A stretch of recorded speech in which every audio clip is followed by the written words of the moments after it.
Good afternoon. Today is April 17th, almost 2 p.m. 1:58, 2 minutes to 2 p.m. Let's continue our A Christmas Carol book reading series. Let's go. Scrooge entered timidly. Scrooge entered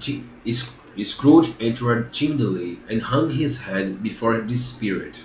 He was not the dogged he was not the dogged Scrooge he had been. And though the spirit's eyes were clear and kind, he did not like to meet them.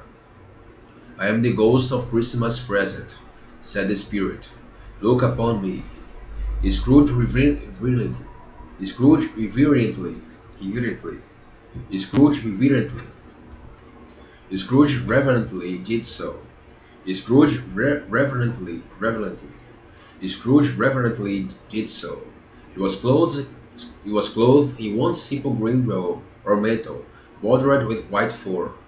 This garment hung so loosely on the figure that its capacious breast was bare, and if disdaining to be warded or concealed by any artifice, its feet, observable beneath the ample folds of the garment, were also bare, and on its head it wore no other covering than a holy wreath, set here and there with shining icicles.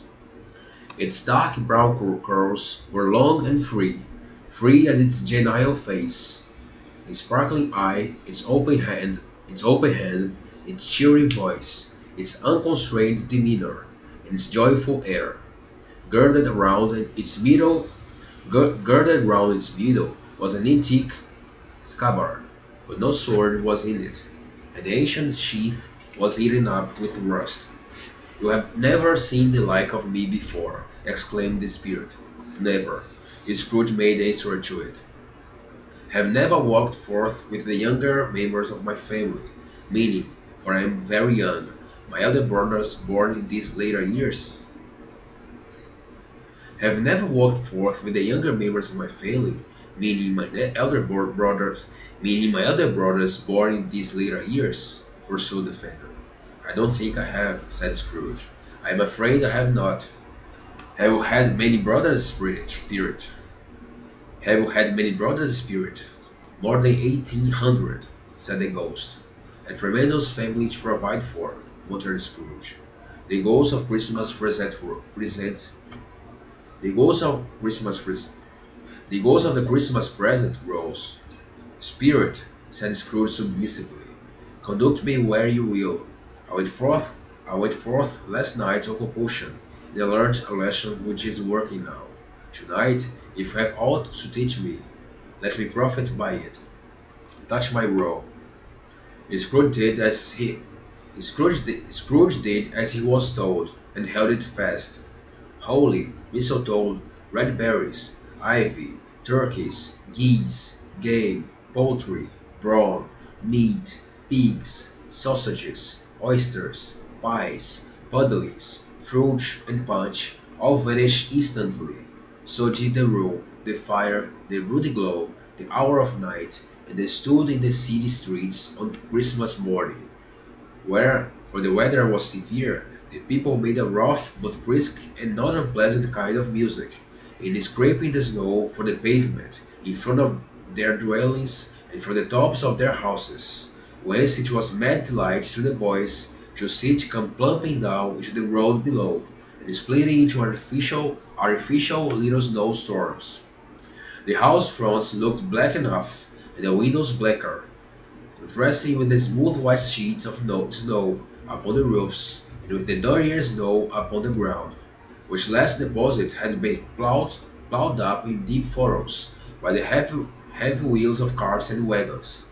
Furrows, furrows that crossed and recrossed each other hundreds of times where the great streets branched off, and made intricate channels, hard to trace in the thick yellow mud and icy water.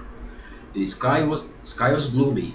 The shortest streets were choked up with a dingy mist, half thawed, half frozen, whose heavier particles descended in a shower of salty atoms, as if all the chimneys in Great Britain had, by one consent, caught fire, and were blazing away to their dear hearts' content. There was nothing very cheerful in the climate or the town, and yet was there an air of cheerfulness abroad that the clear summer air and brightest summer sun might have endeavored to diffuse in vain. For the people who were shoveling away on the housetops were jovial and full of glee, calling out to one another from the parapets, and now and then exchanging a facetious snowball. Better nature mistled the farm for the many a word jest, laughing heartily if it went right and not less heartily if it went wrong. The poulterer's shop was still half open, and the fruiterers were radiant in their glory.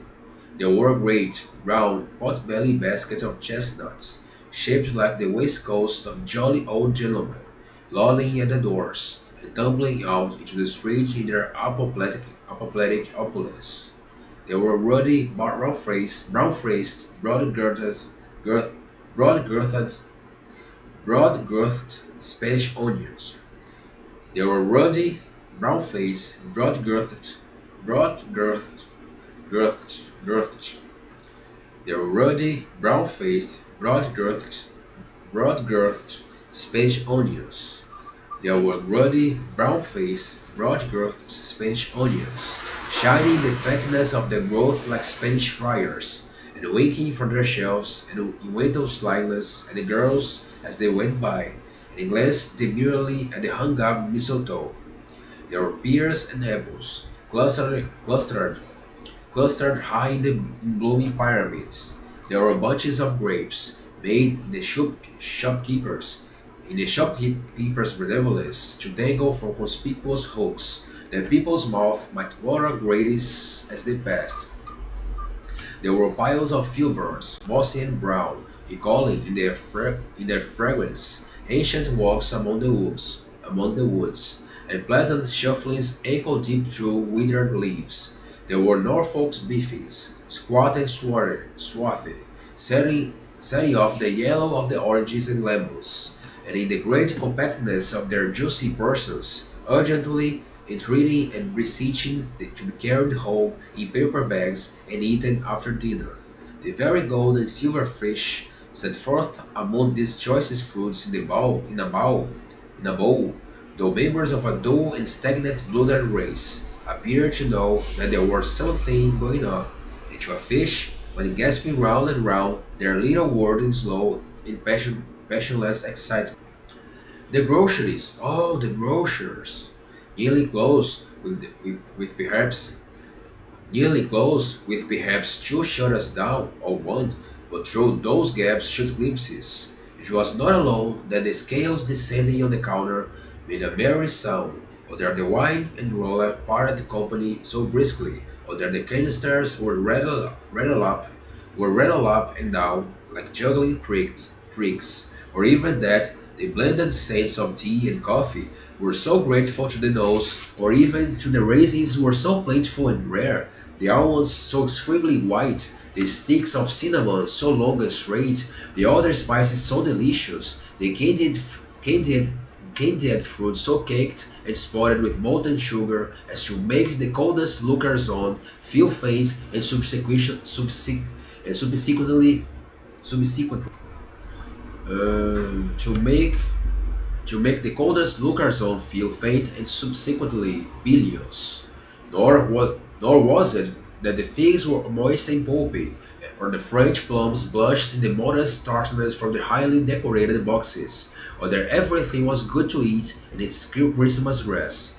But the customers were also hurried and so eager in the hopeful promise of the day that they tumbled up against each other at the door, crashing their wicker baskets wildly, and left their purchases upon the counter, and came running back to fetch them, and committed hundreds of the like mistakes, in the best humor possible.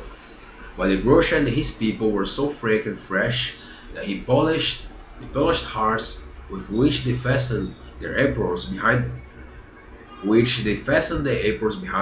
might have been their own, worn outside for general inspection, and for Christmas draws to pack at if they chose.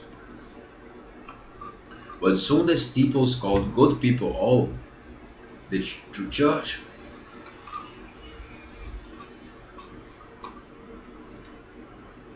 Yeah, I just passed the 10 minute benchmark, and it's gonna take a while since the it's gonna take a while. It's gonna take a while since the subject gonna you change. It's gonna take a while to determine subject change. It's gonna take a while to the subject change. Subject. It's gonna take a while to the subject change. So I'm gonna s- I'm gonna end the video here and now. Till next episode of A Christmas Carol book reading series.